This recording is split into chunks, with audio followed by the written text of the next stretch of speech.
I want to remind you guys that it's important to have your torque wrenches calibrated from time to time. So if you're going to buy it and let it sit in your toolbox for a few years, it's possible when you take it out to use it, if you haven't used it in that long period of time, that especially if you haven't stored it properly by unwinding your spring, it's possible your calibration is off, and that doesn't do you any good either. So I think the general recommendation is to have your torque wrench calibrated every year. I know sometimes that's not possible, and listen, I've been doing this a long time, and I always double check my torque wrenches, especially if I haven't used it for a little bit, against somebody else's that I know to be good.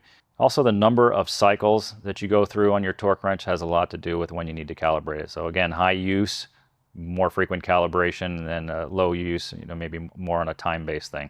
The last thing I wanted to mention here is that it doesn't really matter what brand of torque wrench you buy. I told you we've got a few different brands on here. These are Cornwell, I've got Matco, I've got Snap-on, and I've got this Precision Tool.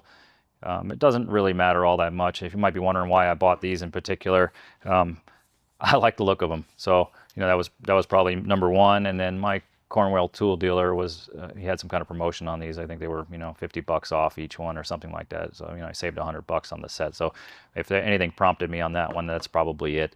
Otherwise, there's lots of great choices out there. I'm not sponsored by any of these companies, and I'm not recommending any of these tools in particular as far as brands go. So just get yourself something that's quality, and make sure you store it properly. Make sure you take good care. You're cleaning it down and putting it back in its case before you store it away.